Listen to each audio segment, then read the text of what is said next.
And live we are. Yes. Um, sorry. Give me one of those nights. Hello, everybody. Welcome, Canadian Brick Builders. VW Bricks here, episode 198. David Sincere has an excuse for not being here. I'm going to send this camera a bit better. David Sincere has an excuse to not be here. Don't know about Cowdice or Matt if they'll show up. Hopefully they do. Not that they need an excuse, or not that I'm, you know, not that I am, you know, scolding them for not being here. But it's nice to have people to talk to that aren't myself. Um, so, anyways, welcome. We're going to talk about this Bluey thing. Okay, hypothetically, I know what Bluey is. Haven't really watched the show. I've never watched the show. Want to watch? Probably will watch the show just so I can get the hype. Um, but you know, and I mean, by all means, this is not like the best news for the week. There's other news.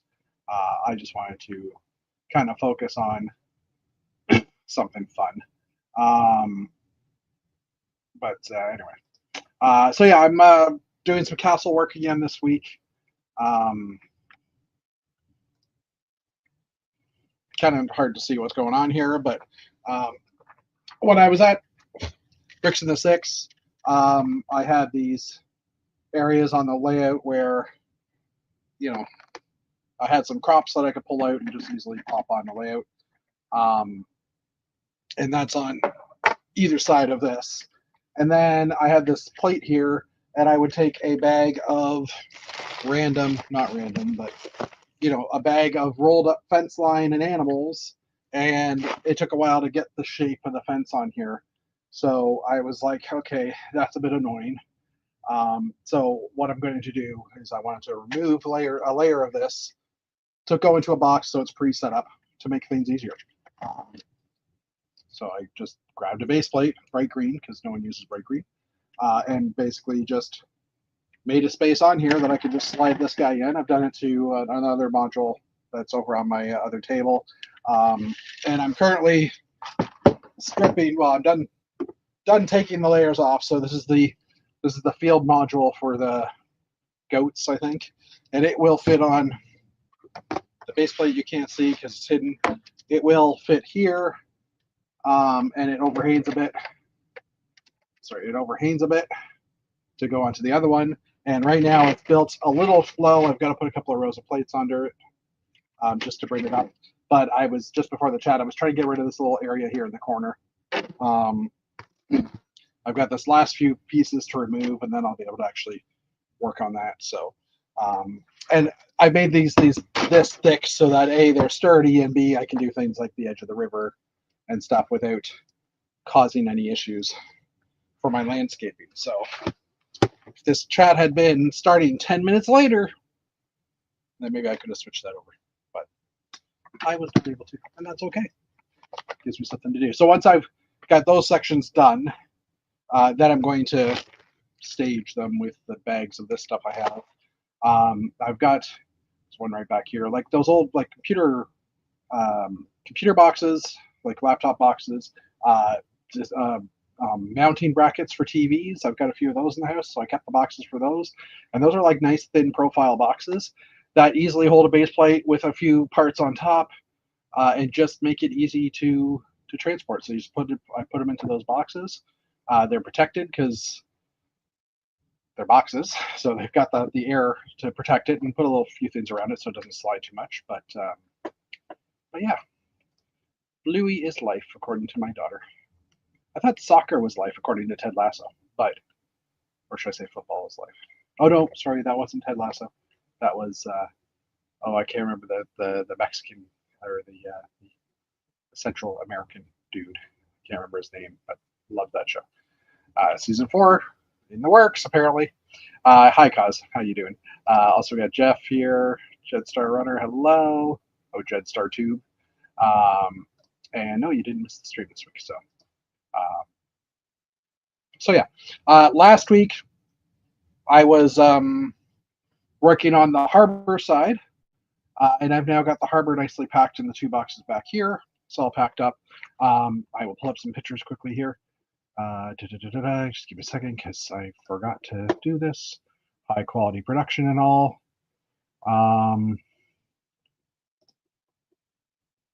I'm just sorry. There's a bunch of instructions for Bricklink that people were asking me for pictures of, so I was taking care of that. Okay, delete these. Move to trash. Sorry, just figured I'd clean up that mailbox because this is super exciting fun for you guys. Crap. All right, so I think the last time we chatted, I was on full screen. The whole time I was on full screen. Isn't that awesome? Production quality.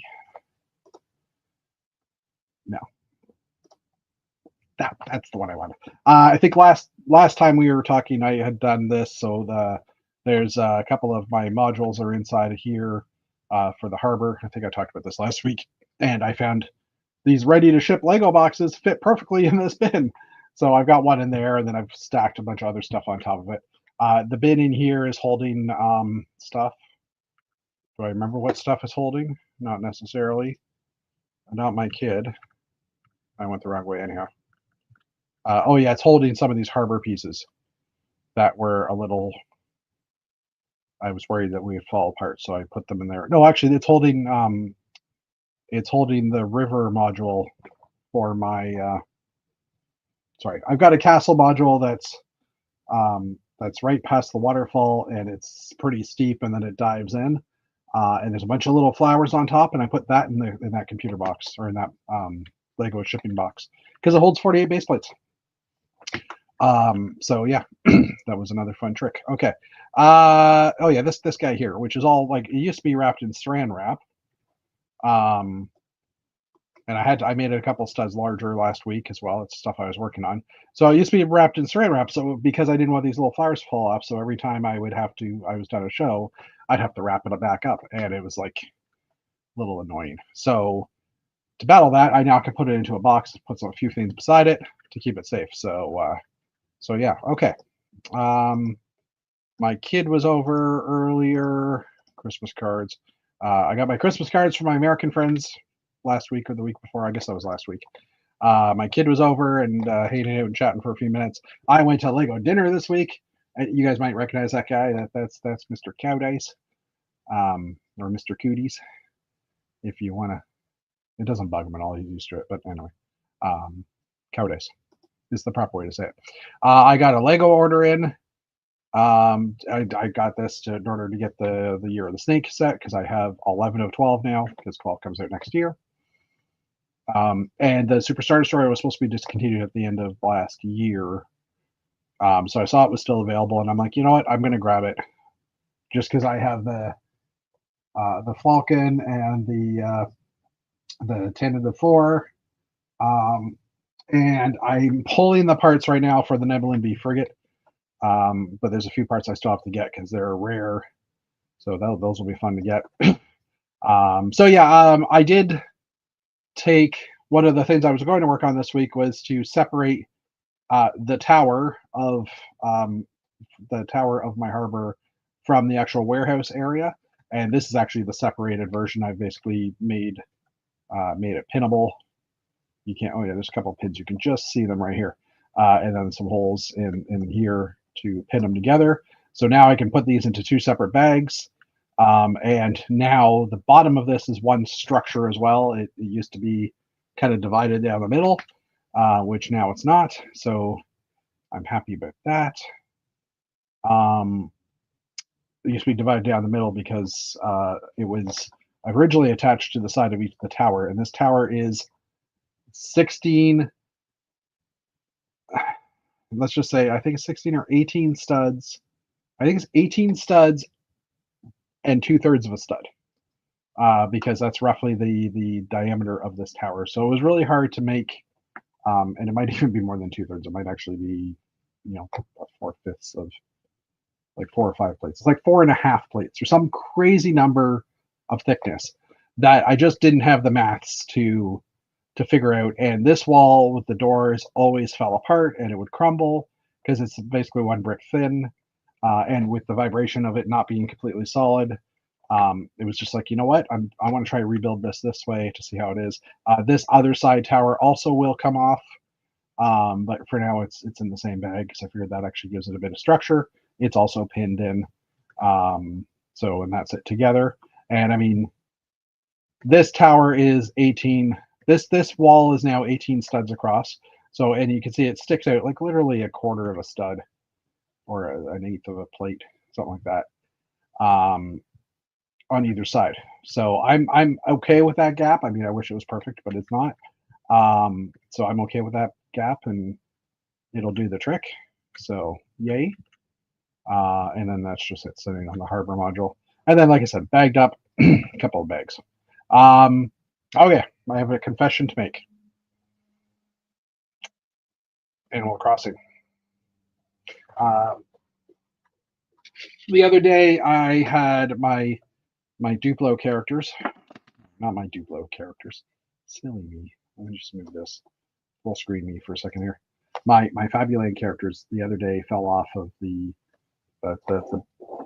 rack that's kind of over here. I moved something and they fell to the table. And so they were just sitting on this base plate, which for the record is an odd size base plate. 2, 4, 6, 8, 10, 12, 14, 16 by 10. Not sure where I got it from, but I got a 16 by 10 base plate. They fell on the ground and or on the table, and I was looking at the figures, and these are the only 3 I have. So I have a mission to get more Fabuland figures as well.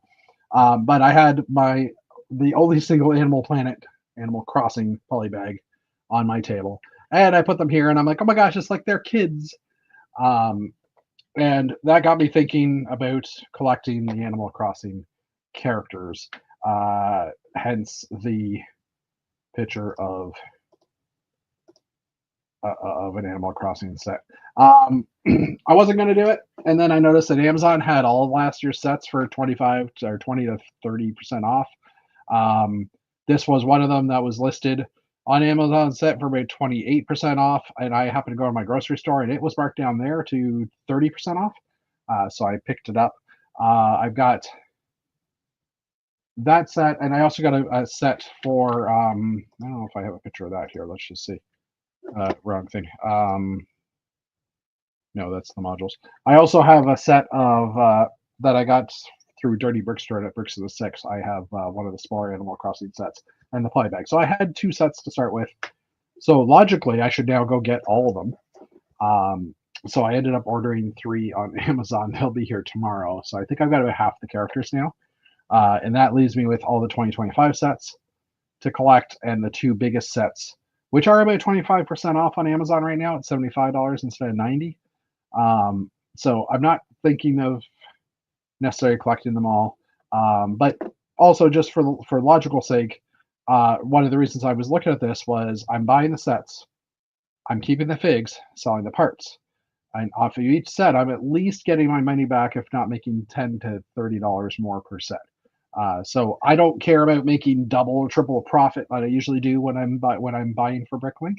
My theory here is, if I can sell those parts, or at least 70% of those parts, I'll probably pay for the cost of the set, even keeping the figs. So, because going out to buy the figs separately, the cheapest fig is that one that I had from the polybag at about $5. There's a bunch of figs at $10, and there's a group of them at $20 and $20+, which are in the bigger sets. Makes sense. But I figured if I'm going to spend, I think it was like $290 or more for all the figs, why not buy the sets, sell the parts? And yes, it's going to be a little bit of time for me to put it into my store and everything, but in the long run, I think that's probably going to be a more cost-effective way of getting the money back in the long run. Obviously, I'm paying for those sets now, and I'm going to sell them off and get the money back at some point. But anyways, so yeah, this was the first module I added to the castle. Let's go back to the other view here. The first module I added to the castle, or I fixed on the castle on the farm side, and you can see that module just kind of pops off, which actually kind of fits nicely because it's just below the river and just on the edge of the trail. You can see there's like a little bit of trail piece right here. So I was pretty happy with that. and then back on again. Today, as I was taking this module apart, I opened it up and I found some black and blue, or brown and blue plate residue, which is pretty normal. That's my last photo I have anyhow. So yeah, this week has been mainly a taking things apart. I so want to build the Blacktron Renegade. I have that Star Wars set that came in the house. I have my modular building in the house. But this stuff takes priority. I want to get this done so that I don't have to worry about it. Because in about a week and a half, I'm going to start trucking things back upstairs, repacking them upstairs so I can get them out to the trailer. Because it's, looking at the calendar here, 2 weeks and 6 days. 2, 3, 4, or 2 weeks. Yeah, 2 weeks and 6 days. The trailer will be loaded early in the morning, and I'll be out the door. I shouldn't probably advertise that, but anyways, good thing I'm not in my house right now. I'm in my Lego studio. Anyway, yeah. So, yeah. So, let's go to a different view here. See if something else works. Me. Yeah, it's not too bad. Anyway, so yeah. How many times can I say so and yeah in the same sentence in this chat? That was my week. There's no one else here to ask how their week was, so I guess we'll jump into the news. There's not a heck of a lot of news. There is some news. Obviously, Bluey, the big news. Bluey is life. Or maybe I should say, Bluey is life, quote, cause brick stutter. Yeah, let's hop into the news. Luckily, the news is already ready. See? Wait, that's not the news.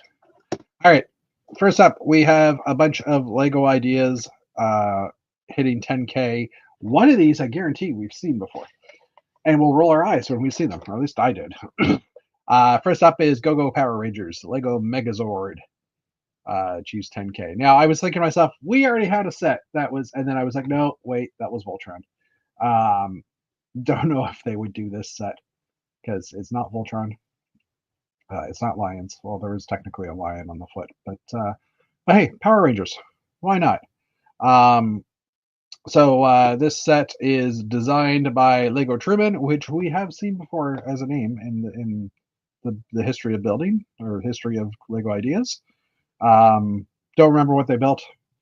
Don't really have the time to look it up, but anyways, this one is 1,225 pieces. Features a fully transformable Dino Megazord that can also be separated into the individual Zords. The project joins a couple other ones that are available for review. So there's the full set, and then the transformable version of the other dinosaur-styled mechs. So kind of interesting. Very Voltron-ish as well. I mean, they might have used Voltron as kind of a base for some of this as well. But yeah, so that's one that's available, or that might become a set in the future. We'll see. Next up, we have the Lego Ideas Book Nook Story Laboratory. So another one of these book, like bookcase style displays. This is by Pedro Ruz MX. This build is a resubmission from a previous project that also reached 10K. So this wasn't the one I was referring to, but I do recall seeing this one in the past. So here we go. We have another shot inside. So it hit 10K last time, so maybe it'll hit 10K this time. Well, obviously it did, sorry. I mean, Lego didn't choose it last time, so maybe Lego will choose it this time. That's probably the better way of saying it. All right, this one is awesome. It reminds me of something I saw at Brick World Chicago a few years ago. I don't think it's the same, but Lego Ideas Medieval Knight, which was built by Lego Truman. Maybe that's why I recognize that name. The build features a larger scale knight with full body plate armor, riding a horse, also covered with armor. So right away, I just want to hop onto Instagram and search for Lego Truman for a minute to see Scout Motors, to see if they are on here, which they are, and just to see if I recognize something from Brick World a few years back. Wow, they have some pretty amazing, interesting stuff in here. Huh. Yeah, see, there's that set. I don't think this is the same person I was thinking of. But Janie Redbrick and Charles Bricking also follow him. You know what? We'll throw a follow in there. Everybody should follow him. Pretty good stuff. Okay. So yeah, is there another shot of it? So we got the other side and a closer up of the knight itself. I think this is amazing, honestly. Would I buy it? Maybe. I don't really have a place to display it. I think it's cool. It's not something I would necessarily buy, but I could see people buying it. And I like the idea of statue type stuff or things like this. I think they're, like I said, it's a good idea. All right, next up, Coraline the Pink Palace. This also seems like a redo. It is. Sorry, build features. It's a resubmission of the Pink Palace. This is by Daniel Bradley with 2 Y's. From last year, which also reached 10K. The apartment building is open model showing various scenes from the movie. So as you see, there's the back of it and the movie and the figures. I was going to say, is this actually a brick built background? But it's not. This is just an animation that they used. So yeah, another resubmission. Surprisingly, not the resubmission I was talking about. So we've had 2 resubmissions, and now we have the third. Guess what? Taylor Swift's Lover's House. Once again. This is by Java Beans. We've talked about it in the past. Build based on the Lover music video, which we've seen done many times on LEGO Ideas before, and many times for this person. Well, at least twice. This is the 4th time the same idea set has hit 10K. As you can see from my link URL. So, you know, someone really wants their set to hit 10K, and I obviously all the Taylor Swift fans out there want a Lego set as well. So maybe Taylor doesn't want it. Who knows? But we'll have to see. All right. On to the news. Oh, you know what? This isn't even supposed to. Well, I was going to say this isn't. I didn't mean for this to be up here. This was one of the things for me to check, and I never did. But I have added the friends or the. I don't know what's the words I'm trying to use. The words are hard right now. I've added the Animal Crossing sets to my want list, and on the main page, there's the prices. So they're like $75 and $80 for those 2 sets, regular $99 each. So I now have Amazon watches on them as well. And the other reason why I'm doing this, actually, now that I think about it, the other reason why I did this now as well is because there's no tax in Ontario, in Canada. So everything I'm buying is tax free because these are definitely kids Lego sets. So I probably might try and pick these ones up before the 15th of February when that tax free period ends. But we'll have to see. I don't want to buy these as a gift to myself, but if I can raise like the 100, if I have 150 in my Amazon account or my PayPal account, then yeah, maybe I'll do that. Too bad I can't use PayPal on Amazon, but that's a different story. Okay, next up. Lego minifigures of visual history updated and expanded coming in September. So normally I'd be like, yeah, okay, another book. Now these books do come with figures, and most of the time the figures are okay. But this one is annoying me because the figure that it comes with is an exclusive Blacktron minifigure. This book will be released by DK later this year. It features more than 2,500 Lego minifigures. Will include an exclusive Blacktron minifigure released on September 2nd. The book will have 4 years of updates on the previous version, and is available for pre-order for $40 US, and has an Amazon price guarantee. Do they show the actual Blacktron figure any closer? They do not. So what we'll do is we'll click on this. And we'll see if we can get, there we go. So the Blacktron figure, can't get any closer than that. No, can't get any closer to that. The Blacktron figure has a Blacktron logo on their hip and a Blacktron logo here on their chest. And now it's wanted by everybody in the world. So I will spend the $40 US to buy one of these books. I will not buy 4 or 5 of them, even though I'd want to, because the books, I probably will never look at the book. But I want the figure. Well, I bet I'm going to spend $40 for a figure. I know it's crazy, but how do we know if we'll ever get this figure again anywhere? Right? So, exclusive figure. And yes, I know Orange Spaceman. I bought 3 of those books.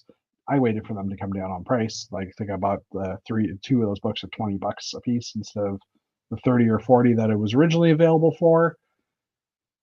And I might do that again. And yes, I know we've had Lego sets since then with Orange Spaceman, but will we get a Blacktron set or something that would have a Blacktron figure in it in the future? I don't know. And I don't know. I don't know. I do not know. And just as a side note, Blacktron Cruiser I was reading, or the Blacktron Renegade, I think I heard someone say in a review somewhere that there was a reference in the instructions to the Futron figures, or there was a reference in the book, or some kind of reference one building it to Futron. So now I'm like, oh, are we getting a Futron set in the future? And so I'm happy. But anyway, okay, next up. Let's get rid of this. Which site is this? Oh, this is the Canadian site. What's the currently unavailable? Well, add to wish list. There we go. So there's no price on this or anything on the Canadian site, but if I ever get a price on it, hopefully they'll let me know. All right, next up, Lego Education has just announced some science lessons, instructions for kindergarten to grade 8, which in general is pretty cool. Lego's always been into Lego education and or into education and stuff, so this is pretty cool. So earlier today, Lego announced their newest learning solution, Lego Education Science, which helps educators bring more hands-on science learning to students. Lego Education Science features 120 plus science lessons and class presentations for grades K to 8. So I was like, oh, that's pretty cool. What made this doubly cool is that one of the people that worked on it is Boone Langston from Lego Masters season 1, season 2, season 1, I think it was, who is a Lego builder, or who is a Lego, who works at Lego now in Billund. His wife has actually worked on this product, so I thought that was pretty cool that she got into Lego as well as doing some stuff with teaching, because I believe she was a teacher in the States. So I was happy to hear that, and it's kind of like a little connection to something. You know, we know a couple of people now that are in the hobby. Speaking of people who are in the hobby, sometimes it's Matt. Sorry about that. No problem. Did you hear about this Lego education thing and Boone's wife? I did not. Oh, Boone's wife actually designed the lesson plans for this new Lego education product. Okay. He posted on his Instagram the other day that he was happy to finally be able to talk about it about his wife's accomplishment in the past 2 years. She's been working on a product with Lego, so I thought that was pretty cool because, you know, like if I were to go across, if I were to move to Billund and I had a partner or something to go there with me, I would feel horrible about that, right? Because it's like, well, what are you gonna do? And in their case, like she was able to work with Lego as well, so I thought that was pretty cool. That is. Yeah. And I mean, maybe Lego will do that when they hire designers. That like if if their significant other is in a profession that Lego might need people for, maybe they will hire in or add in extra people. That happens in my profession. So there are colleges that will really want to hire someone, and that person's married to someone else who also is a professor, and so sometimes they'll offer a job, especially if both the husband and wife or are professors. They'll be like, "Oh, your spouse is in econ. Well, let's talk to the econ." See if we can. And if not right away, then like in a year or whatever, when the position becomes available, right? So Yeah. yeah, that's pretty cool. So I just got to finish this article, and then we'll chat about what you've been doing. But so there's 3 different science kits going to be available. The lowest one is for kindergarten to grade 2 for $330 US. Grade 3 to 5 for $399, and grade 6 to 8 for $499. So, and they do come with different items inside. So USB charging cable. Well, here I'm starting from the bottom, which is all the the cords. But single motor, a double motor, a controller, color sensor, things like that. So, and normally I believe this classrooms usually buy like a bulk set, like 5 or 10 of these, so that if they so that it's more than just one kid can work on it, or more than just one group of kids can work on it. So, anyways, Matt, how are you? I'm doing okay. So Yeah. this last week, because I was on the airplane flying to Puerto Rico for a local science conference, which is did you have Wi-Fi on the plane? Intermittent. So I had So you could have, yeah, okay, fine. I had it for like the first hour, and then it went out, and then Yeah. especially we got over the Atlantic Ocean, and Yeah. it just So I listened to music. Interestingly, on the way back though, I think I had Wi-Fi. Well, no, I was watching a movie, so I don't know. I might have lost internet. Yeah, I'm just bugging you anyhow because you were flying while our chat was on, and I was jokingly saying, "Well, you could just join our chat then." But yeah. Well, and even if I had joined, I couldn't have really talked because the airplane was, busy. Loud. Yeah. Fair enough. And of course, Puerto Rico was nice. I was the only, probably one of the very few people who was disappointed that I wasn't home in Atlanta when Atlanta got snow, because like it doesn't snow here. Yeah. It snows here like every 3 years, and I was like, oh man, I missed my chance. Actually, we might get snow next week, so yeah, I was seeing that second chance at the snow. But. Yeah, I had seen that, and I was like, oh, interesting. Just in that, I'm watching the weather now, especially for the South. Our weather forecast here goes till the end of January now, like January 29th. And there's not much snow in the forecast for us, like maybe a couple of inches in the next week or so. But when we get closer to like next week, that will be a 2-week period for me for leaving for Atlanta. So I'm gonna be watching that weather like a hawk to try and figure out which way I'm going. Yeah. Because I live I can go through via Buffalo or via Detroit or Sarnia. And it depends on the weather. A big deal, because Buffalo could get huge amounts of snow.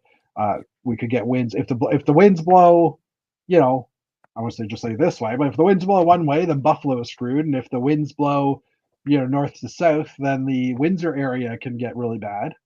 And it's an hour difference between those two routes. So it's pretty different. I mean, like I would say the eastern part of Michigan rarely gets hit. It's the west side of Michigan that usually gets that big lake effect kind of dump. I mean, it's not to say that I'm not worried about Michigan. I'm worried about like the Highway 401 and Highway 402 in Ontario, which are just below the lake, and Highway 402 can get like literally shut down on a regular basis. So it gets lake effect going east of the water. Yeah, east of the water. Makes sense. The only big Lego news at my house is that I am on the very last bag of finishing the Notre Dame. So I'm finishing that up right now. I'm just basically doing the vegetation around it. And one of my October bricks and pieces orders finally came in. And I don't know if I've got this, you can see it, but I can, yeah. It's sorted below, but I got a lot of the new reddish orange color, and I got a lot of the light nougat, aka Irish person before they go to the beach color. And some of those were on the list that they were supposedly going to be coming off of bricks and pieces at the end of the year. So I was like, okay, get 2 of these, get 4 of these, just to make sure I had some in my collection. So it seemed to take forever to ship, but it's here. Yeah. Yeah, and for me, mine got shipped last week. Similar idea. Some of the parts that were just no longer going to be available. So it's not like I'm waiting for the order to do something. But mine did ship last week, the week before, and it just seems to be taking forever to get here. With my luck, it'll probably be in tomorrow. Like you said, you got yours today, so I quickly ran up to the mailbox and I got a bill. Uh, that's about it. But I did want to pop this up for a moment. Do you Because, do you yeah. in Canada, do you not get an email from the Postal Service telling you what's being delivered each day? So here's the thing. Technically, I think it's possible, but Okay. I created a business account with Canada Post. Got it. And right now, I can't figure out how to turn that service on. It is available. Okay. Jeff, in our chat, if you're still watching, or any Canadians in our chat, can you guys? Does anybody have that you get notified if mail's coming? I just get notified on my door cam when the mailman walks by and just ignores my mailbox. But yeah. So Matt, while you were in Puerto Rico, Yes. yeah. Yes. You posted this, and Yep. and I was like, oh, okay, that's a Lego color. And then he posted what 10 pictures. I'm like, oh, that's a Lego color. That's a Lego color. That's a Lego color. I'm like, Yep. I'm seeing a trend here. Matt is getting ideas for building butter yellow, for building new The things. last time I went, I just walked around and snapped pictures, and I literally went home and built about 5 of those buildings out of Lego. Sometimes I changed the color, and then that one comes with its own mini modulars. Yeah. But it's kind of cool. It was interesting to see, and I'm like, yeah, I love that city just by looking at that. And I've been in the fort in Puerto Rico. We went on a cruise there, and so we left from Puerto Rico, and we had a few hours ahead of time. So I think we went to the fort. I think, can't remember, because it was like first time I'd done a Caribbean cruise. But anyways, yeah. So Matt's got some gorgeous pictures, and they just looped. I realized. But yeah, I thought I'd share that. So yeah, I when I went, I thought, when I come back, I might have to extend my San Juan street, and that's quite likely to happen, I think, because I definitely took some new pictures of new buildings and gave me some inspiration for that kind of thing. Yeah, I can't recall if my motivations from Canada Post. I guess that's like notifications, I think is what he meant to say. From Canada Post work for Lego Pab that are coming on the way. I do get told sometimes when I have parcels waiting for pickup. Yeah, I mean, yeah, I'm not 100% sure how it works. Typos yet. Sorry. Yeah, I figured out the words. So this is interesting to me because usually the U.S. government is not a fast adopter of technology, but basically I get an email every morning about 9:00, and it will literally be the scan of the front of every single piece of mail that I'm getting. So I can even see, like if it's from Lego, it's just the scan of the first page. And then for packages, I'll get a list of 1, 2, 3 packages and where they were shipped from. And, with Lego, I can always tell, like, it's a Chicago address. If it's coming from, if it's like the Bricks and Pieces North America, it'll be mailed from Chicago. So yeah, it's just interesting because although in truth, it's only been in the last year or two that we started getting this, but it's called informed delivery. And it's pretty cool. I have to say, I really like knowing whether they get excited to go to the mailbox or not. Yeah, so we have My Mail. So I'm just popping this up on the screen here. We have this My Mail feature, get updates on incoming mail.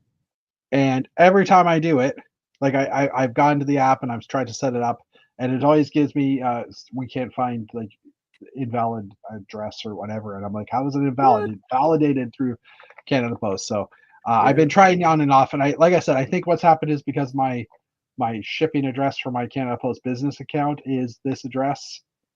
Maybe it's messed it up. I'm not really sure, but it's one of those things I intend to look at one of these days, and maybe I'll get back to. I will say that when I know that Lego is coming in the mail, I have been known to like I can hear the truck coming because the engine idle, because it goes to each mailbox. So it's like it goes up and then it goes down and up. Yeah. So I can tell our delivery person is like on their way. I'll walk out sometimes just to collect my bag, because I had one very, very aggravating experience where I had ordered off of Burkina from Germany, and I had ordered $200 worth of parts. Yeah. And it listed it as delivered, but it did not get delivered to my address. Anyway, so eventually it showed up, but I had about a week where I didn't have it. And I think that postal service being notified would be worse though, because then it would be like, like it says it's delivered and it's not type thing, but yeah. Well, and that's one reason why now, if I'm expecting something, I will often just go out to the mailbox to make absolutely sure that it gets handed to me, rather than like go out and say, Veo San Juan. Yeah. So I have a San Juan street, Gabriel, and I actually thought about building the El Moro like ruins castle at the end of the street. So I'd have to steal some castling techniques from Jeff, or I'd have to learn from Jeff, because I've never built former Castle brothers in your lug. We do, but they never come to meetings, frankly. I mean, they're around. They'll be at Atlanta Brick Co., but they don't really. Well, they're working Atlanta Brick Co., right? Like, not anymore. Well, no. I mean, working for themselves, like Lego Masters type stuff. Yeah. They used to work at Atlanta Brick Company. They'll be there at the Atlanta Brick Convention, but they no longer work at Atlanta Brick Company. Yeah, sorry, I said Atlanta Brick Co. and I meant Atlanta Brick Con, which is really confusing, I have to say. But anyways, it is. All right. Let's continue on with some news, shall we? Yes. All right. Lego launches a new Instagram, Lego Builds channel. So this is a place where they might highlight people's builds and things like that. Okay. I am currently following it. Right now, they've been doing, actually, I've been seeing these. Right now, they've kind of been doing like highlights from the 92 catalog. It's like a little video. Oh. And they're flipping through a 92 catalog. And it's like, oh, wow, this is kind of, but I mean, they've got some spotlights on certain builders.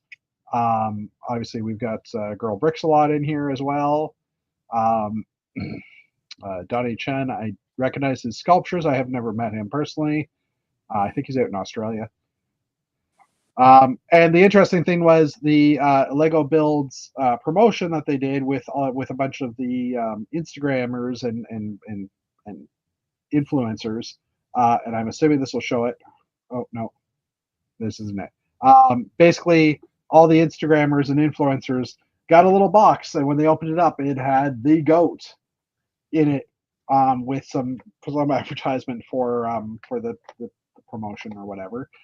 And rumor has it that Lego did not reproduce the goat, that they went out to Bricklink and bought up however many goats they needed off of Bricklink at $100+ a pop, or whatever the price was, and basically like spent some money in order to give everybody a goat. And I'm like, wow, that's kind of crazy.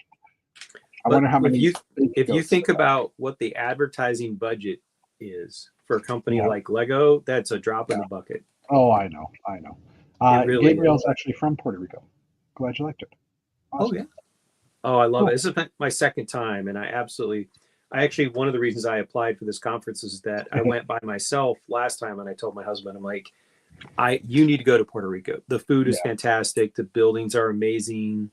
I just had such a great time. So I was excited. And this conference only goes there like once every 5 or 6 years. So it's not there every year. So. Oh my gosh. You mean like sometimes they go to warmer or to colder climates in the fall or in the spring, winter?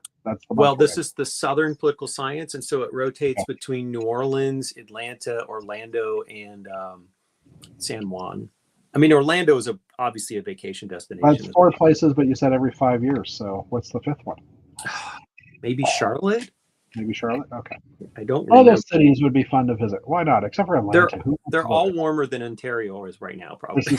Well, I don't know. I mean, you guys, I don't know what the temperatures have been like this week, but you guys got a little colder. I don't know if you got colder than us. I mean, It was 50 degrees when I walked out of class, and I took my jacket off because it was bright and sunny. But it has been getting down to, I actually had the tiniest little bit of ice around the edge of our lake behind our house. So it was getting cold enough at night. And when we drove back, when we landed in Atlanta, they had snow for 2 days, and it had been cold enough that it hadn't melted yet. And so he was all like, I don't know, if it's safe for us to. I said, Thomas, I was like, it'll be fine. The roads were actually in great condition. Even the local roads, once we got off the highway, were in great condition. So we were fine. Oh my God. Sorry, I just started watching. As you were talking, I put this on. And I'm just going to go back and restart it. Yeah. Sealed and retired. Beta 1 command base. Yeah, I had that. Yeah. Sealed and retired. They just pop the seal and open the box. It almost seems wrong, doesn't it? Oh, it does. Especially since it's like from Lego's archive or however they got it. But anyway. Okay. You know that there's only X number of sealed ones left in existence, and they just reduced that number by 1. By 1. By like a percentage. Yeah. All right. Next up, Lego seasonal creator celebration series. That's a lot to say. Valentine's Day gift box.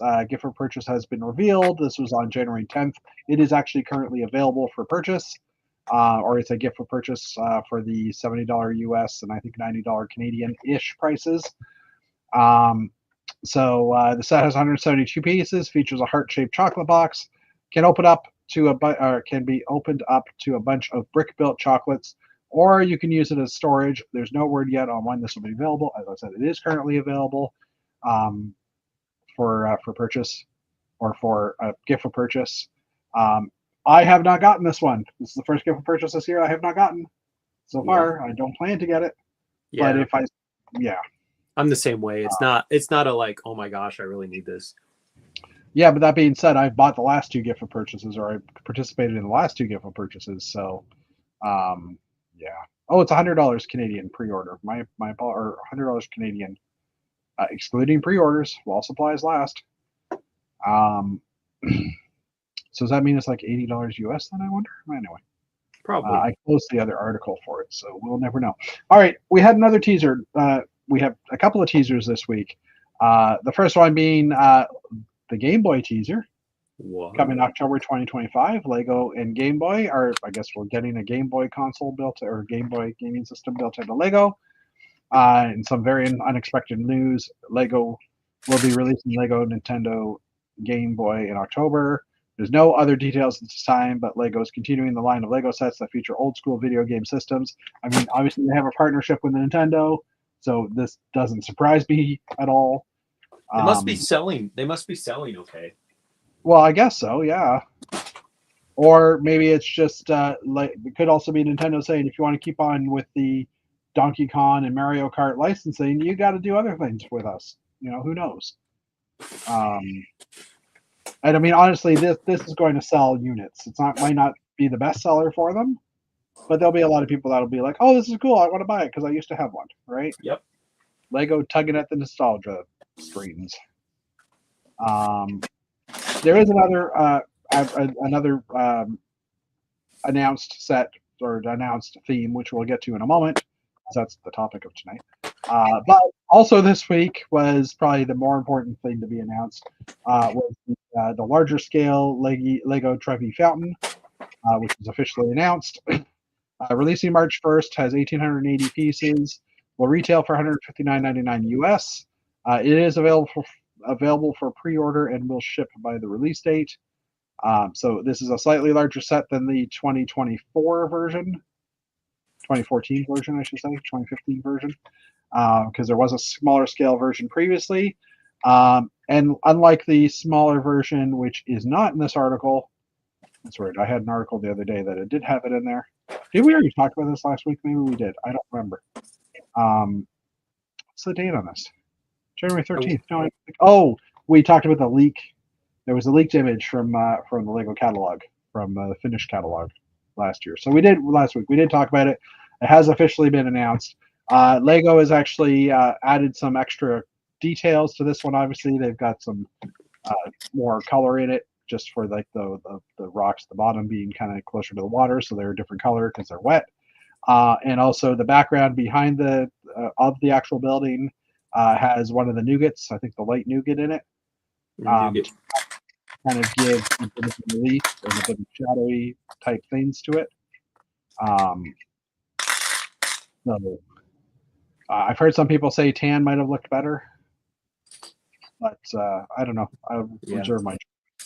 I mean, that does look a little pinkish, and it's marble, isn't it? So maybe there is a bit of pink in it. Yeah, marble definitely can have pink. Yeah. Anyway, so that one will be available March 1st, and it's been a while since I think we've seen an architecture set, so it's nice to see that theme continue. I think the last that might have been, I want to say that not the pyramid, but I don't know what it was. Huh. Anyway. Yeah, it's been free. Yeah. Game Boy, I bet the Lego Game Boy collab is just trying to squeeze out every dollar they can from the IP license. Oh yeah, definitely. All right, so I mentioned this at the top of the chat that Lego has officially announced a Bluey theme, which will be available in June 1st. On June 1st, this is all they've shown us. Lego has officially announced Lego Bluey partnership, which will be seeing new sets coming soon, June 6th or June 1st. Inspired by the animated TV show, the sets will be revealed in the spring and will be available later this year. The sets in the 4 Plus and Duplo themes. So I understand there's a huge adult following of Bluey. I have never watched the show. I will at some point because of this. Have you watched the show, Matt? I didn't even know the show existed until this announcement came out. Yeah, I mean, this is a kids show that, from what I've heard people say that the kids show has a 50% kid audience, 50% adult audience. There's apparently a lot of adults that love the show. I've heard stories of adults that have come to tears in some of the episodes because, it just hit the right spot. I mean, it's not Ted Lasso, so anyway, different story. Ted Lasso made me cry, man. Oh, it's a good show. It's an amazing show. But yeah, so I'm like, everybody's getting super excited, and then I realized that, but it's like there's 6 sets for ages 2 in total, and there's going to be 2 themes or two product types, Duplo and 4 Plus. So at the most 3, maybe 4 sets in the 4 Plus theme. I'm assuming people are just in it for the figures. They want the figures, and they said get the Bluey figures, because I don't think a 4 Plus set or a Duplo set is going to be really that inspiring for any adult. Yeah, it's fair. So, and 4 Plus sets are super expensive, like $50, $60 for some of the bigger 4 Plus sets, but they only come with 50 or 60 pieces because, the pieces are bigger or whatever. So I don't know. I mean, they're not a good value for the money, is what you're saying. No, I would say not. And I mean, maybe this will be like the Animal Crossing stuff for me. If I see the figures, maybe I'll want to get them because they're cute and adorable. Matt, if you missed that earlier, I'm currently on a quest to get all the Animal Crossing sets so I can get the figures and sell all the parts to pay for the figures. You mentioned that Monday, yeah. Yeah. Oh yeah, that's right. So I've gotten halfway through that quest already. So speaking of which, shipped Lego Animal Crossing 3 sets from Amazon will be here tomorrow. So let me ask you this thing about the figures, since you are in the process of collecting them. Is it that you really like the head sculpts? I haven't taken a hard look at them. What do you find fun about them or attractive? Surprisingly, that is not what I wanted. Yeah. Hold on. Surprisingly, I have a spreadsheet. Oh, well, I have a pin that says I have a spreadsheet for that. So unfortunately, it's not handy.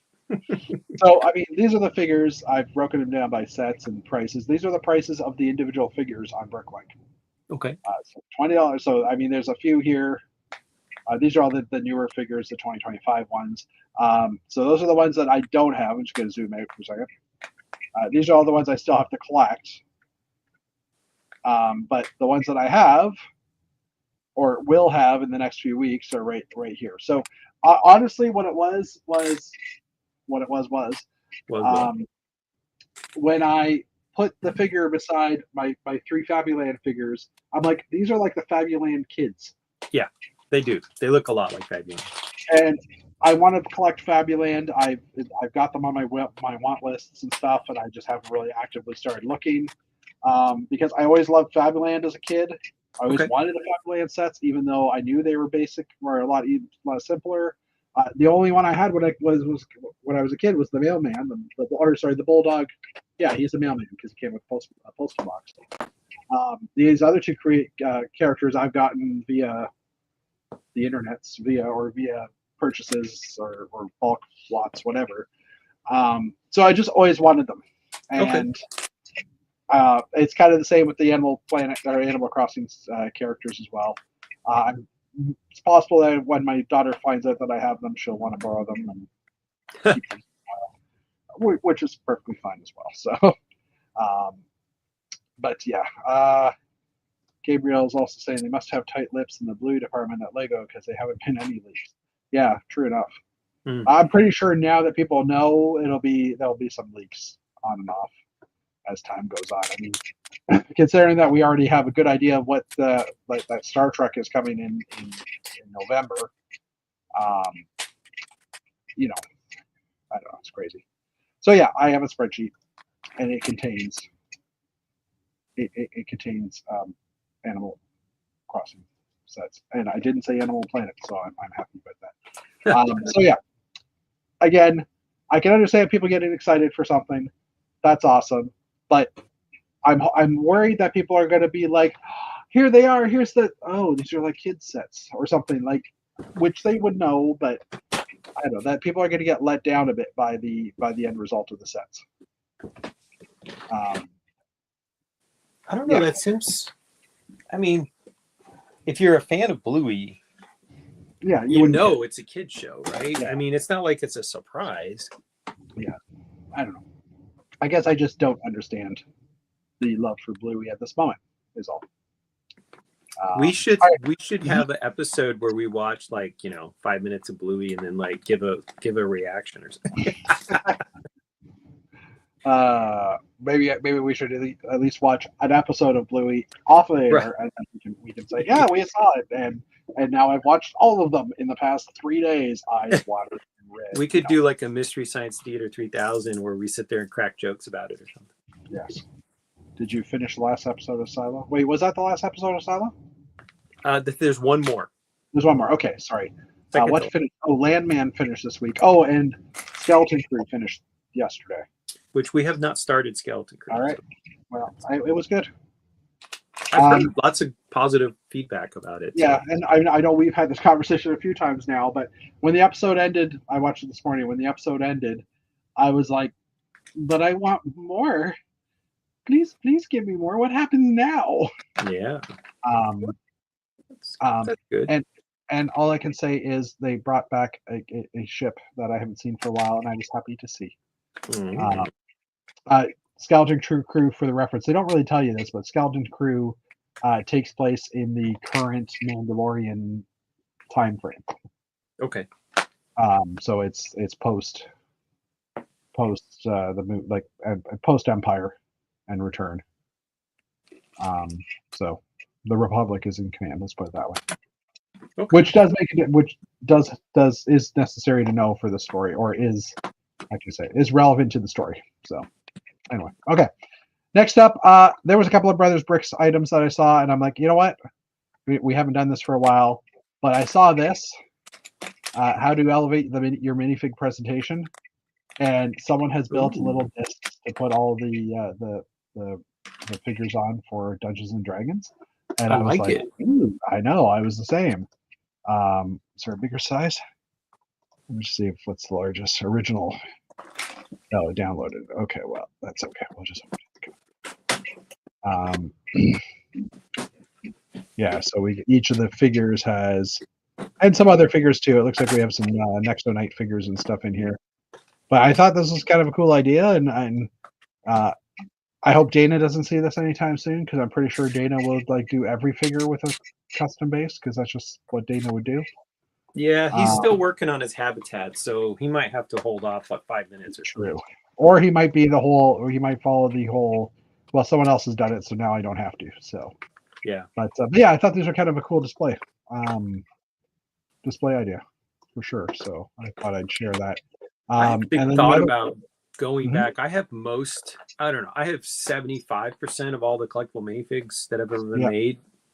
And I actually thought about it would be kind of a fun project, just build like a habitat for every single one of them. Oh But yeah, I'm sure someone's already done it, but I know the Toronto Lug, they did it in the earlier years. yeah. So 2017, I think, for Brick Fest. No, Brick Fest 2017, our event up here, or 2016, one of those years. Mel, who is now actually a designer at Lego, from what I know, she had built, or they had done it as a group collab, that they had built a whole bunch of habitats for all the figures at that point. I don't know if people are still doing that, but yeah, I can definitely see that being inspiring because it's like, oh well, this character is this, so they must be in this setting, so I'm going to build that, right? Yeah. Yeah, I can totally get that. The other one I saw, which was pretty cool, although Matt, this is not really a spoiler. It's just there's a droid in the Onyx, or in the in Skeleton Crew. This one's called A Pirate Life for SM-33. That's the name of the droid. There you go. I was given away. This is built by Tim Goddard, who is a famous builder within the Star Wars community, or within the Lego community. And it's just a simple droid build. Closely matches the actual droid in the show. But I love the look of it, and I thought I would share. So haven't really given anything away other than there's a droid, which you probably have seen in the previews anyhow, if you've seen any of the previews. But I've really since I really know nothing about it. I've been yeah, pleasantly surprised because I'm on Star Wars action figure forums where people will talk about, and I'm just hearing that people are really enjoying it. I okay, actually know almost nothing about what happens in the story. So far so gotcha. good. Okay. They have a Tim Goddard archive in the Brothers Brick, and I'm like, oh, I wonder if they have a Jeff Van Winden archive. No. Yeah. Has your castle been on? I've had one thing in here. I don't think I've ever had any of my builds on there. So And I'm just you're ahead of me. that was my I think my Royal York got in here. Oh, okay. I think. It's been a while. Now I'm just trying to hack their system to say, yeah, maybe not. Now they're going to be like, who is searching for these crazy things in Brothers Brick? Anyway, you know what I could just do? I could just search for my name in the Brothers Brick, because they must have a search feature here. Yeah, so let's just search for me.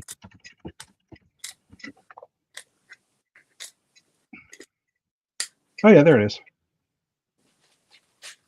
Sweet. This is back in I don't even know the date, but yeah, my Fairmont made it in here. So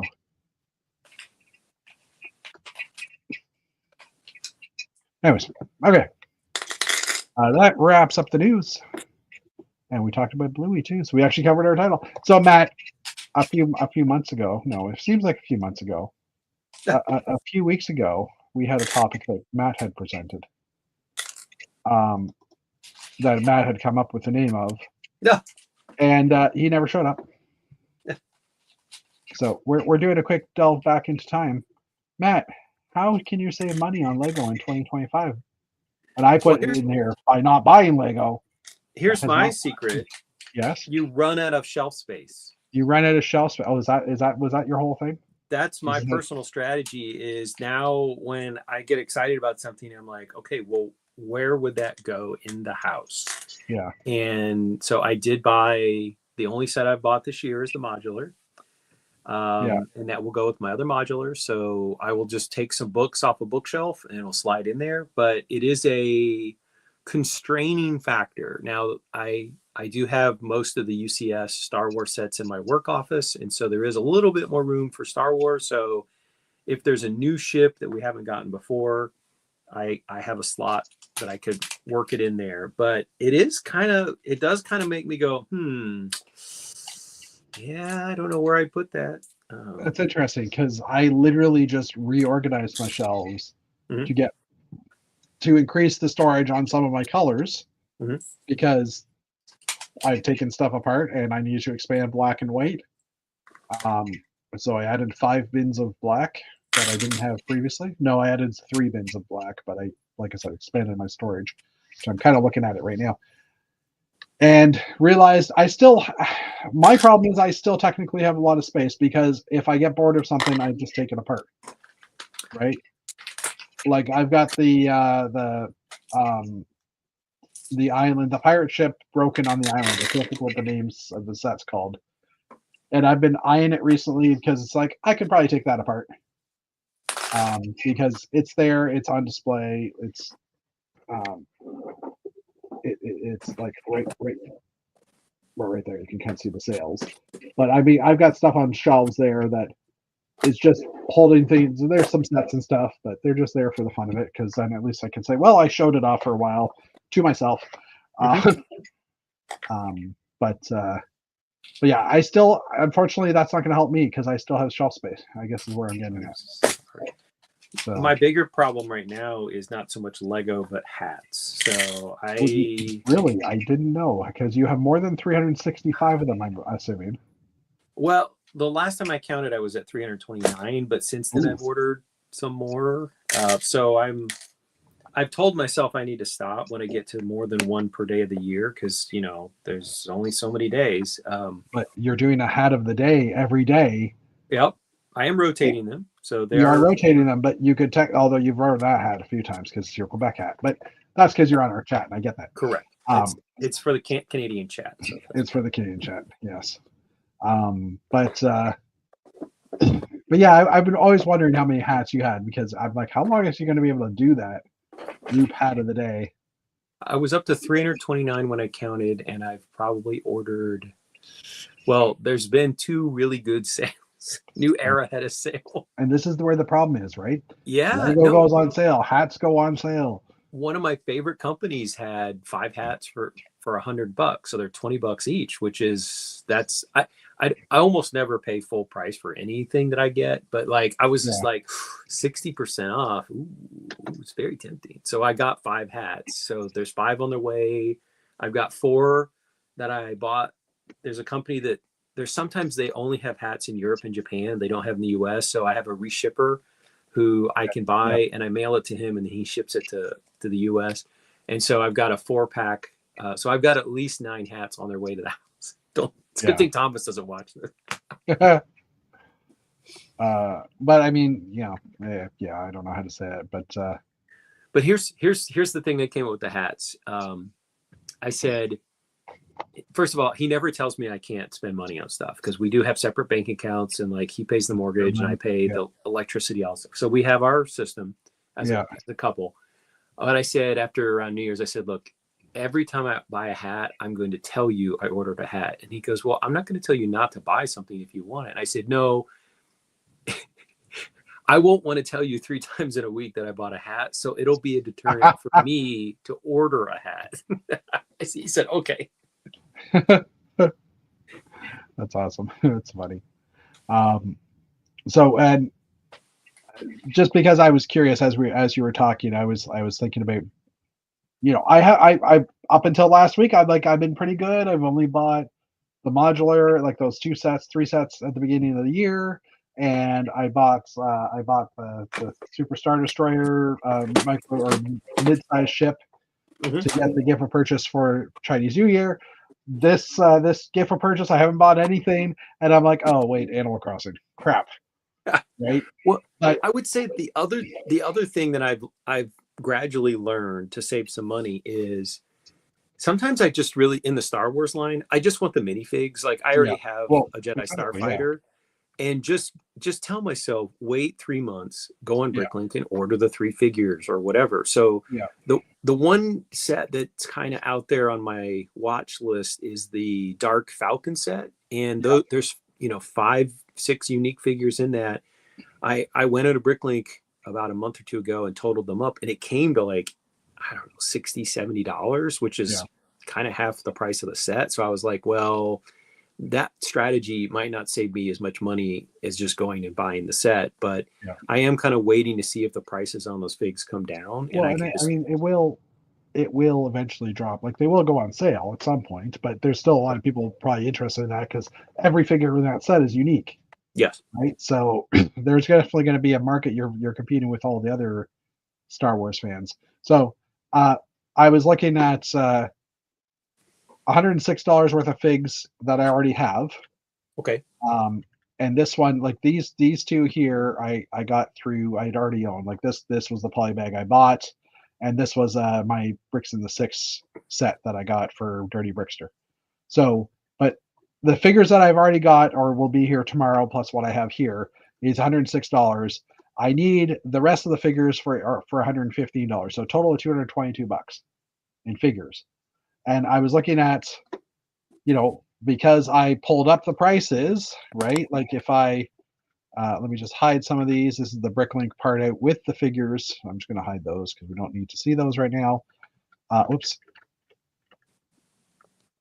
Yeah, that was right. Sorry, I meant to hide that just to make it easier. So without the figures, if I buy, and I literally have bought all of these sets, like everything I've bought here. This Okay. is the price this is the regular price, $184. I have bought it all for $117. When I take the figures away and sell just the parts, $229 for just selling the parts. If I sell all the parts, yes, big caveat there. Yeah. I get that. But that basically pays for the price of the other figures. And these figures, I only have a few sets priced out here. And if I just say without the figures currently, if I hide these three again, if I were to sell the set as well, like these two sets, if I were to sell the parts, I'm getting another $212 out of it. So logically, I'm going to be in the plus after doing this. It's going to be months in the future. Yeah. But it's one of those, I can't say, I like mentally, I can't say that it's a bad choice to do this. And I will tell you, I mean, you already know this, but I have done this repeatedly with Harry Potter, where I don't care about the minifigs. Yeah. I'll buy the set, and typically I can sell the minifigs for half the price of the set. So I'm getting parts for, let's say a nickel a piece, US. And I also did it when I bought the Daily Bugle, which had 20 figures, and I don't know, I think it was a $400 set, and I sold the figs for 230. So I got the building for 170. That's less than a modular. So well, I'm just doing the reverse object you are of that. I'm selling the parts. Now, selling the figures is a lot easier than selling the parts, right? Yeah. And I mean, I like the little poly bag. This guy, the little tiny poly bag, which the set I have right here, even because that's why I saw him. This little poly bag I saw at my grocery store the other day that was reduced down to $3.94, regular $6. Selling this on Bricklink, this guy alone is worth $4 and change. So selling the figure alone would get me to that price, would pay for the set. In total, I think I could sell the whole set in parts for $11 or something like that. Now, will these parts sell? I don't know. I have a few in my store and they haven't sold. And I basically just list them at average price, average new price or whatever. And I never change my prices usually. I just leave them the way they are. Yeah. And I never discount the prices or anything like that. I just kind of leave it open, and eventually parts sell. I'm the same way with sets. I usually will buy a set. If it's marked down, I double the price and I just put it in. And I'm like, if it takes 5 years, if it takes 7 years, eventually, usually the price comes up. There's been a few cases where after 5 years, I've gone and seen what the going rate was, and it wasn't rising very quickly, and said, okay, fine, I'm going to have to, lower my expectations. But gotcha. Yeah. And I mean, there's parts in my store. I'm just trying to pull up my store inventory. I'm not going to actually show this part, but I've had parts in my store since 2012 that probably haven't, or that just haven't sold or whatever. And at some point I probably will go in and reduce those prices. But it's right now, it's like meh. I'm just doing a search here for date listed.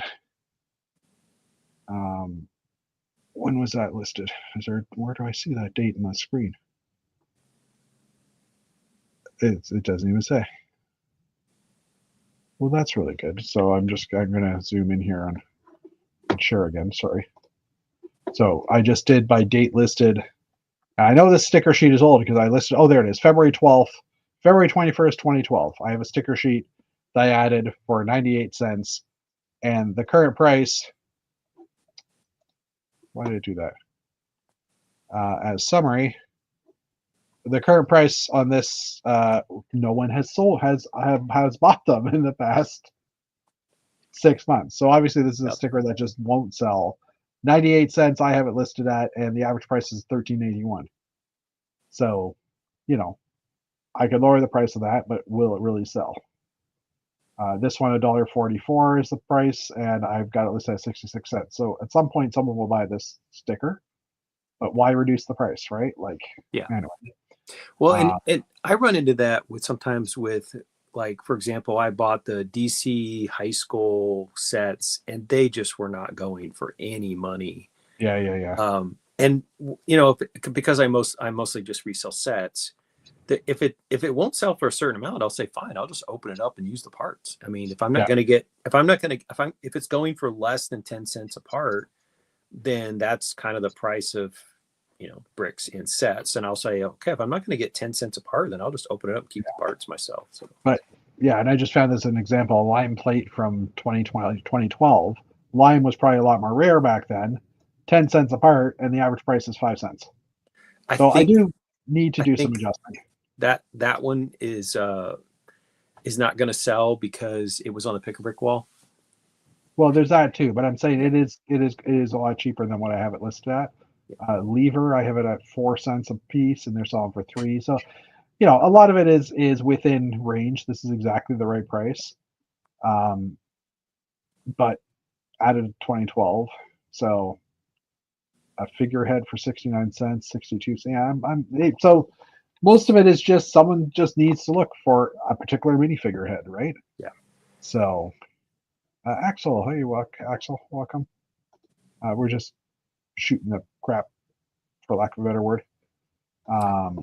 Do you see people who order relatively small batches, or are they usually like, well, if I'm paying for shipping, I might as well get $30 worth of parts? I have a minimum order of $1. Okay. I have seen people order something worth 50 cents, and then you just see a couple of parts thrown in or something like that just to get up above that price. I'm assuming it pisses off some people, but I figure, what? For $1, that's a very low threshold. Oh, yeah. I do that so that I don't have to place an order for 5 cents, or I don't have to fill an order for 5 cents. Yep. Because that's just a pain in the butt, and I'm spending more on envelopes and time and effort than I'm not making money on this thing at all, really. I mean, I'm making money obviously, but the amount of time I spend, I think on average I make $5 a day selling Bricklink stuff. For myself, I sell for Janie, I sell for Dave. I don't include those numbers, those sets in my or those things in how much I make. My Bricklink store easily clears a lot more than that, but again, I'm selling for other people as well. So, and their stuff sells better. Like, I've sold instructions this week for Janie for $50 for a single instruction. Yeah, exactly. And this is the shipping cost on a $1 order. Thank you for that, Axel. Canada Post this week raised their rates for letter mail, because I can ship parts as long as they're less than 2 centimeters in full package envelope, so 3/4 of an inch. I can ship letter mail as long as it's that and less than 500 grams. I can ship it across Canada for 7. Well, it used to be for like 6.18 was the biggest parcel that I could ship as letter mail. Okay. It's now up to $8 because Canada Post raised their prices by 25% on all that stuff. I had recently heard that, and I didn't realize that, but as I'm putting things together in the past few days, I realized why. One of the bigger Bricklink sellers in Canada, and Canada First Bricks, which they ran a convention last year in Quebec. They actually no longer ship Canada Post as letter mail because, well, originally it was just someone was complaining on Facebook that why aren't they doing this anymore? And I didn't really read all the reviews or all the people commenting on it, but like they've gone over to a parcel flat rate parcel shipping or something like that. So if you order, you know, a couple of like $1 worth of parts and it could ship, it used to be able to ship for $2.36 in Canada as letter mail, but now it's $6 or $7 because they're giving you parcel shipping and with a tracking number and such. You probably won't spend that money. Yeah. If you're buying bigger parts, you already know you're having to do that. You're buying more parts, you already know you have to ship parcel. So I mean, it's not a big deal for those people. Maybe that's Canada First Brick's way of getting out of doing really tiny orders as well. When you're shipping those things as letter mail, you have to pack them differently because they all have to be the right thickness or less than the right thickness. So, you know, there's just so many things. Like if I just shipped as parcel, then I wouldn't throw the parts into a bag and send it, but I mean, I wouldn't have to pack it as carefully as I do. Inflation. Canada Post has had record losses for many years. They're a government-owned company, but they have not been making money over the last few years, probably 5 or 10 years. And I mean, our postal workers went on strike because they want more money, and other things like they want their raises and stuff. They're unionized. That got put on hold until May.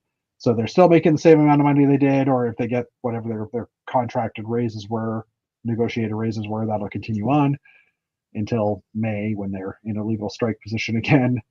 But yeah, I mean, it's just, I hate saying it and I don't necessarily agree with it, but the company does not make enough money shipping stuff out. Like Canada Post doesn't make enough money to pay for their own employees, and the way it's currently done, they need to probably revamp the whole system.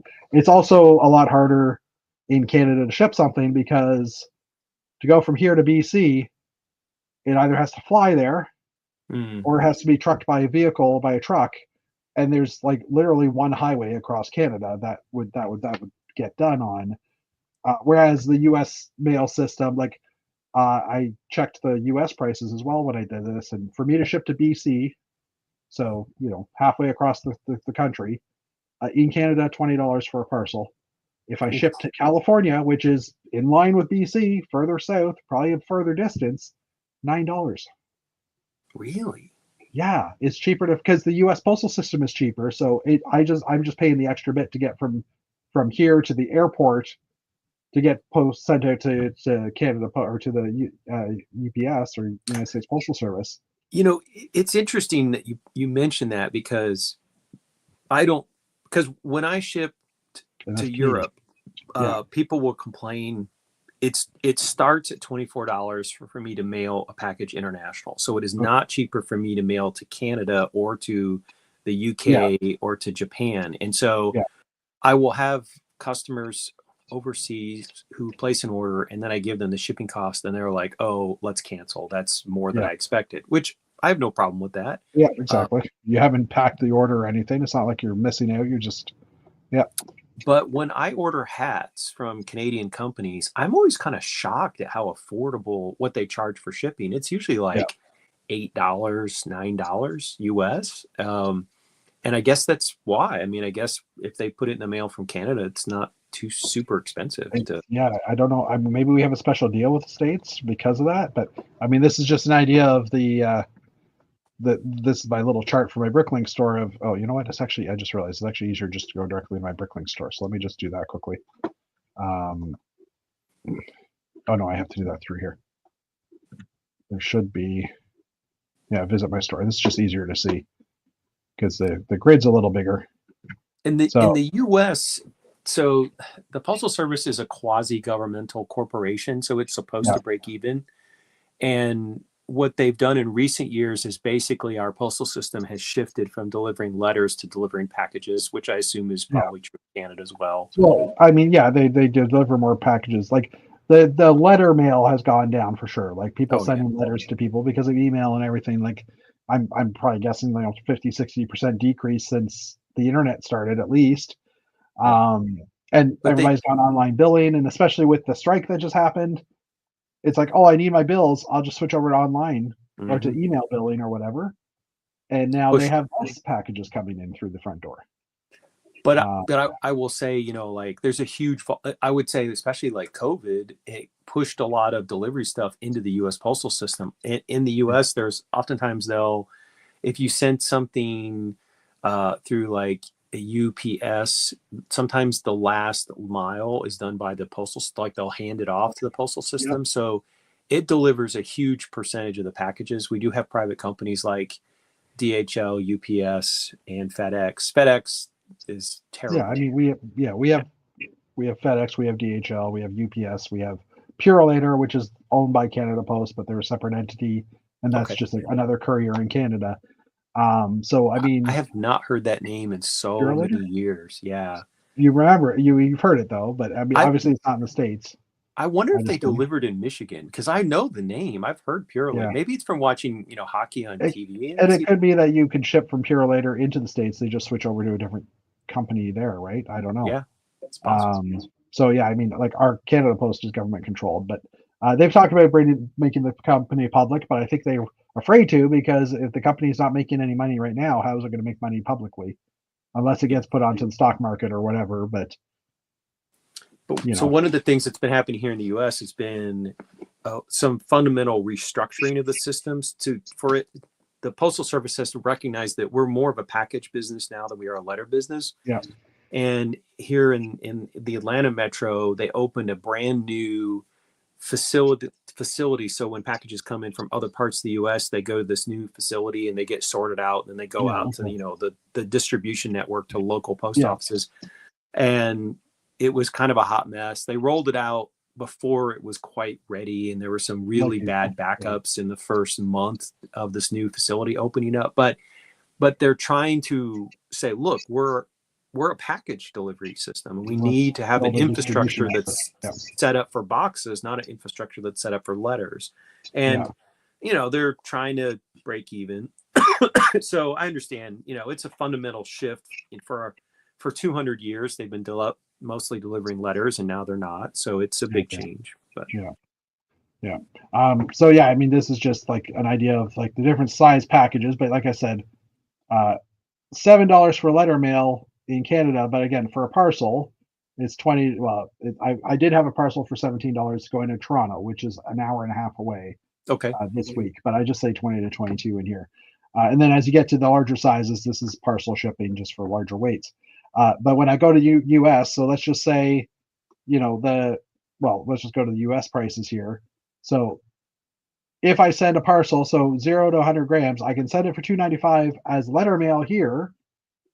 I have to send it as a parcel to go to the States. Yes. With tracking, $9.87.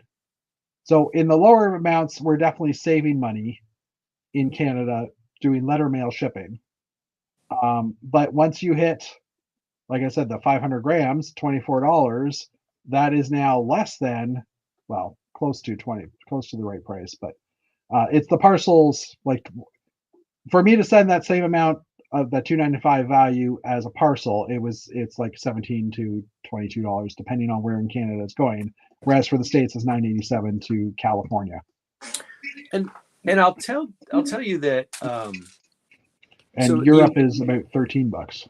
If I'm going to mail a single minifigure, like, it's not cheap, because it has to be shipped in a padded envelope, which is counted as a parcel cost. So I can send a single minifigure for about $5.30 US.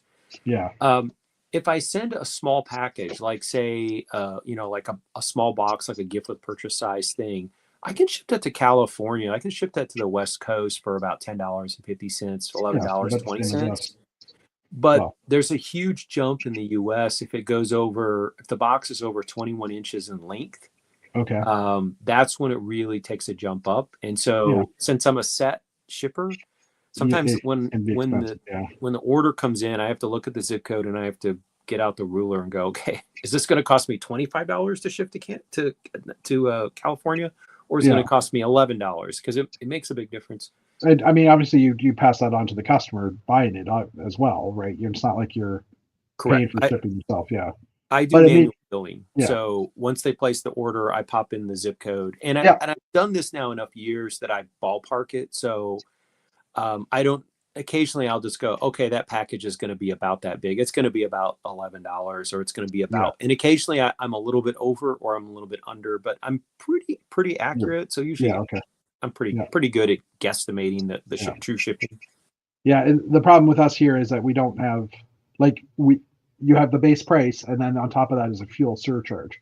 Mm, So if the package for me to send to Toronto at $17 or whatever, and for me to send to BC for $22, it's the same base price. It's just okay. I'm paying extra for the fuel. So the distance is part of that calculation. And Okay. again, we don't have the network of cities that you guys have in the States and airplanes going every which way Yeah. that we can just like you guys have so many airplanes flying that if there's cargo portions of those airplanes for actual mail and stuff, there's Yep. planes flying out hourly from every place, right? Yep. All the major Whereas cities. here, yeah, whereas here, we it's all in the line. So Yes. the plane that's going to BC is probably stopping could be stopping in like in Winnipeg or in Saskatchewan or something like that just to drop some passengers off and stuff. So it's because it's basically a straight line across. It's not as good of a network, And right? I will tell you that usually when I'm mailing packages, I'm sending them ground, which means it's going by Yeah, truck.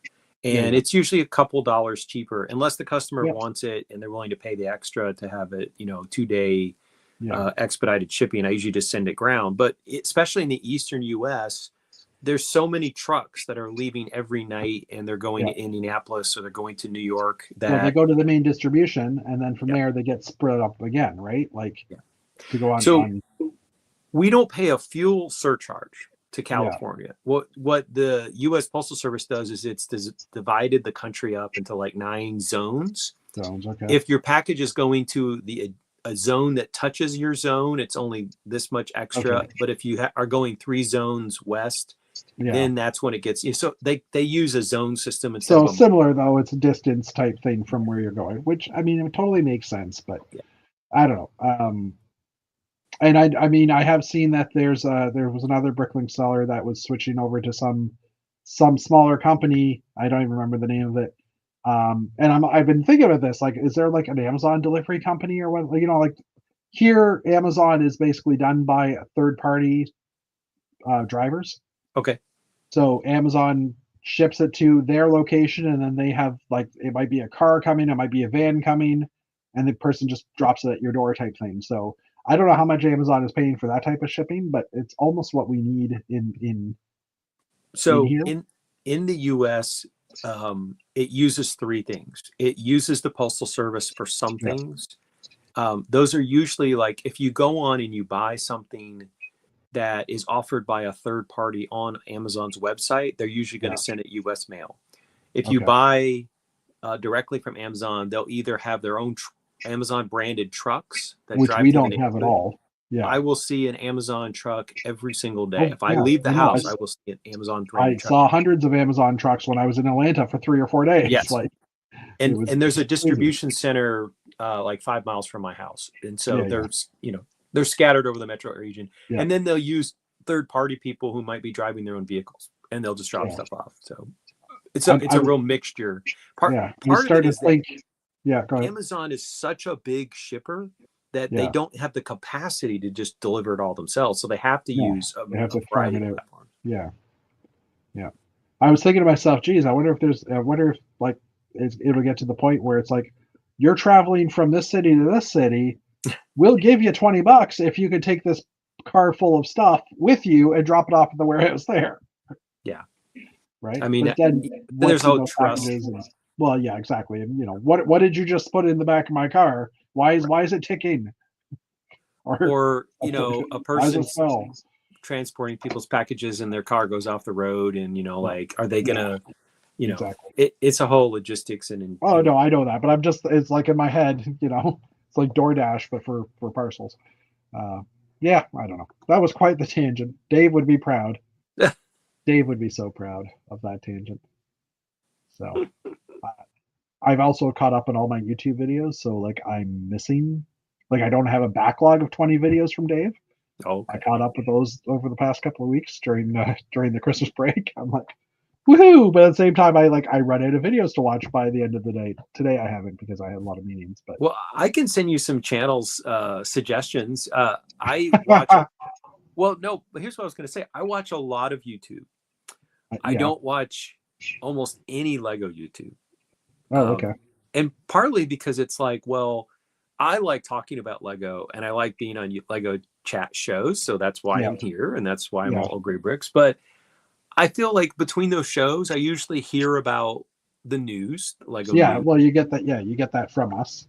Yeah. So Yeah. I don't necessarily You feel don't like I'm watch missing this out. show when you're not on, I'm assuming. I have occasionally, but not regularly, right? not Yeah. regularly. Okay. Yeah.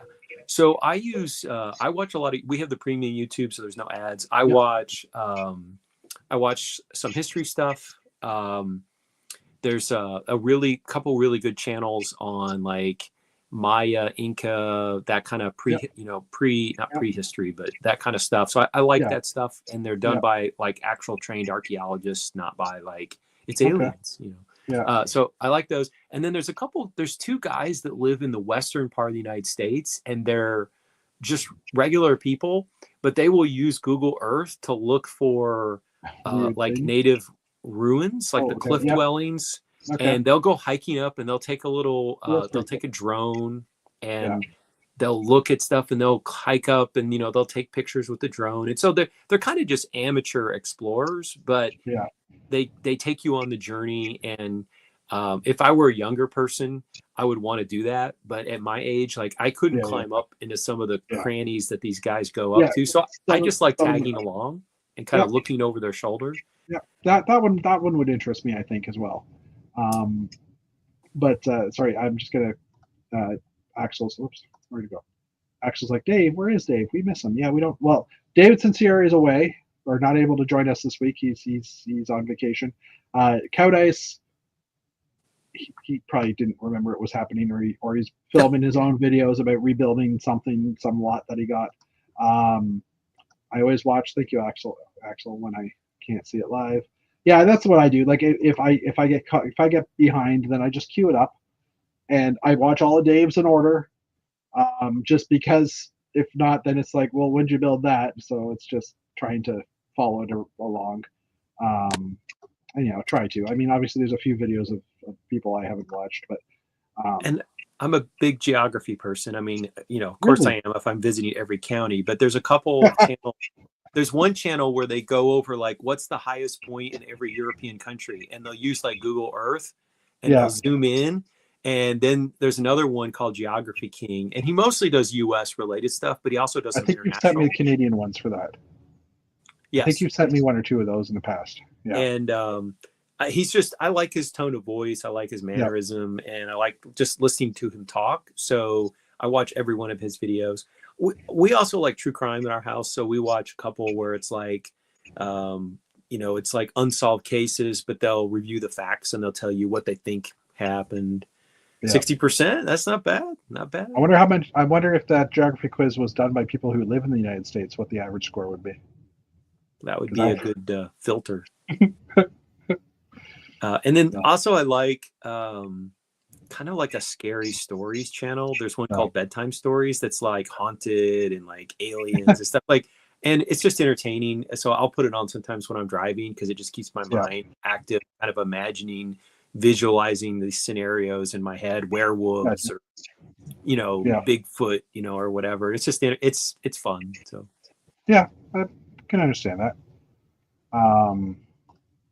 Yeah, I mean, don't get me wrong. Normally, I have enough YouTube to fill my day. But I have also found that like Cowdice isn't posting as much right now, which is perfectly fine. But I think also with get on it, Dave. Get on it. I was gonna say I think also with the wildfires in California, there's probably a lot of California company YouTubers that aren't posting as much because of the stuff that's happening down there. On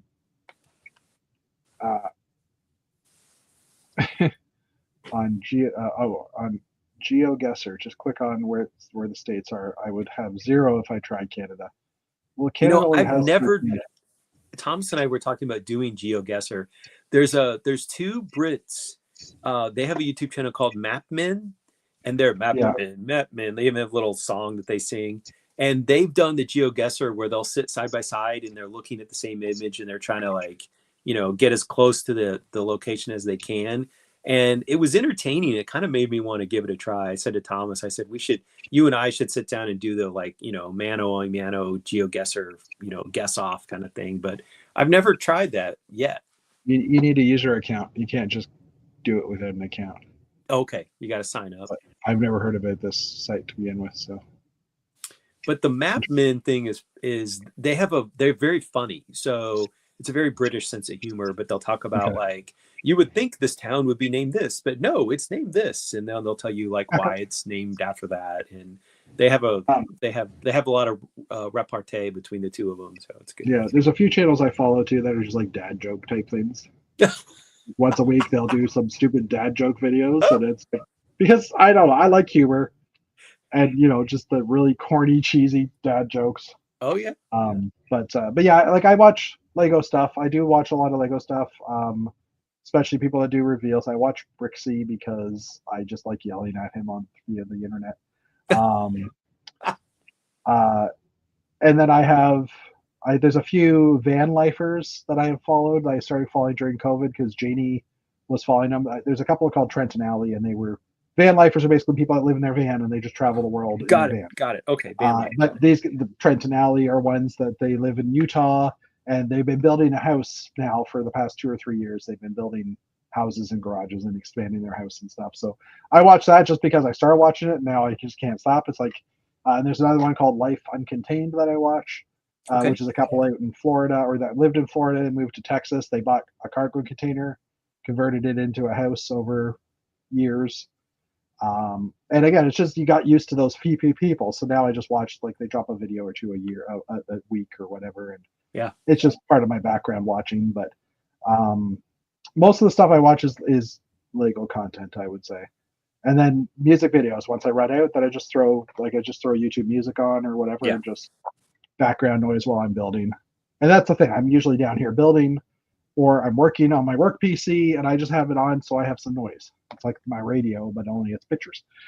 So yeah, I started doing so after the election I was just stressed. My condolences for Monday. Yeah. Well, anyway. Here it's a holiday, so I don't have to go to work. It's Martin Luther King Day, so ironically. Oh gosh. Okay. Yeah. But there's other reasons for condole. Yeah. Okay. Yeah. So it is Inauguration Day. I mentioned that in class, and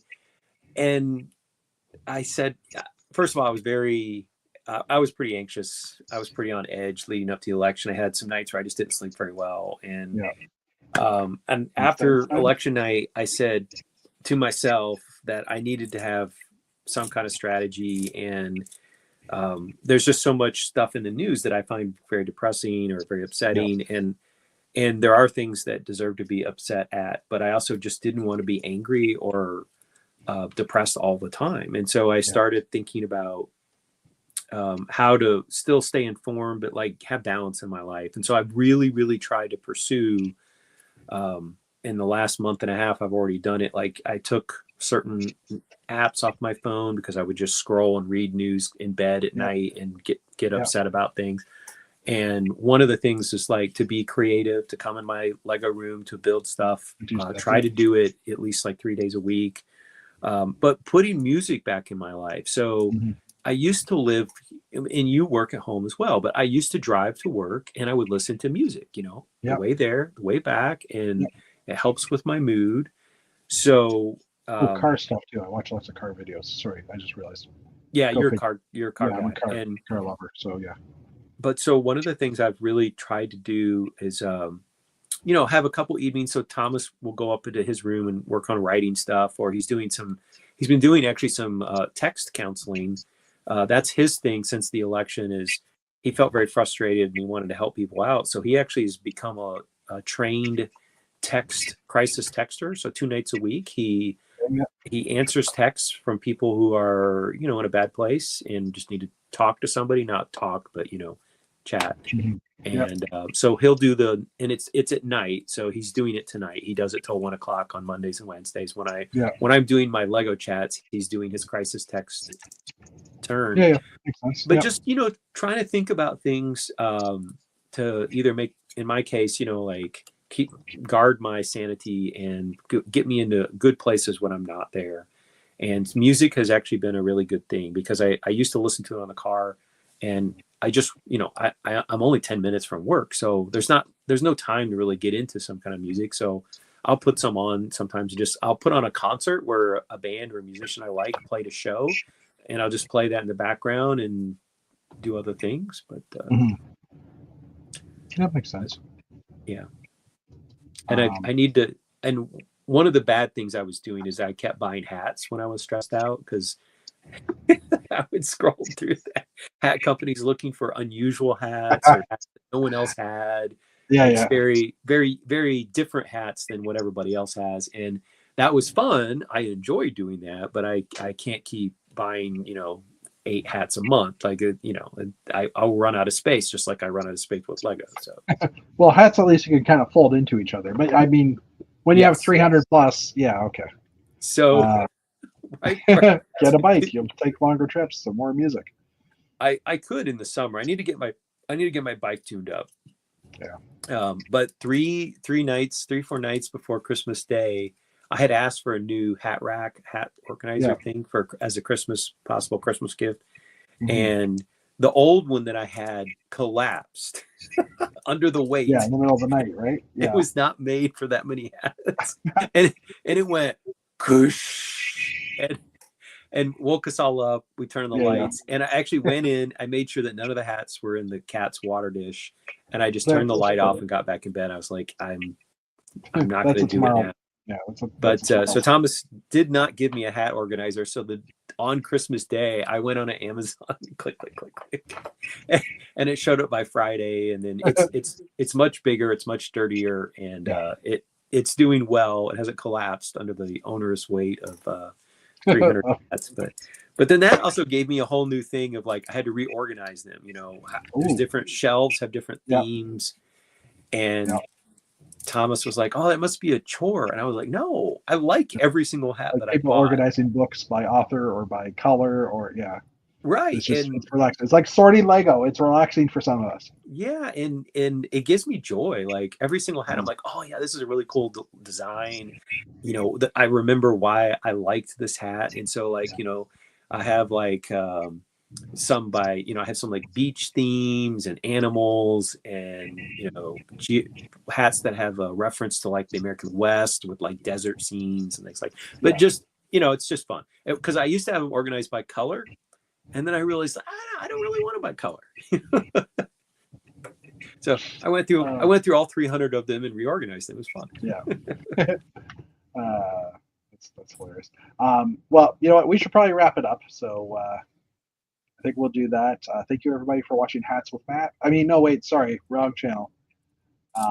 But yeah, we will wrap it up. It's an hour 47. We bantered for a while, which is fun, or chatted. I kind of like the shooting the shit type moments. Yeah. Oh, there you go. I said the word. Spoiler, occasionally Jeff and I do this after we end the show. So you kind of got to see what we are like just when it's just chatting about non-Lego stuff. We talk a lot about what shows we've been watching too, which we did actually talk about that too. So, but maybe you need to offer once a month a spin-off, which is Canadian Brick Builders Talk Media or Talk Entertainment, and we'll just talk about like what shows we're watching. Oh, we just talk about, but yeah. True enough. All right. That's a good idea, actually. So yeah, this is episode 198. So we're 2 away from 200, which apparently is a big deal. I mean, 208. Yeah, 208 technically would be more of a big deal because that's 4 years, 52 times 4. I had to do the math quickly to make sure my math is right, but yeah, I think that's right. But yeah, I don't know. I don't know if we'll do something special. For episode 200, I'd just like to have 4 or more of us online. 4 of us online. Let's put it that way. The core 4, the Daves, you and I. And obviously, I'm not. If something comes up, then fine, right? No big deal. Well, you better call up David St. Cyr's contractor to make sure that basement's done. I know. Hopefully, it'll be done soon. And he's got 2 more weeks. But That's just 2 weeks away. I know. I know. And I haven't gotten an update from him. Again, he's on vacation this week, so I don't want to bug him about it, but I am very curious. So, Sincere, if you're watching this, reply in our group chat and let us know what's going on. But anyways, obviously you're not probably watching right now, but if you're watching this later on when you get back home, yeah, let us know. But yeah, I'm going to hit the button now. So thank you, everybody. We'll see you next week for episode 199. All right.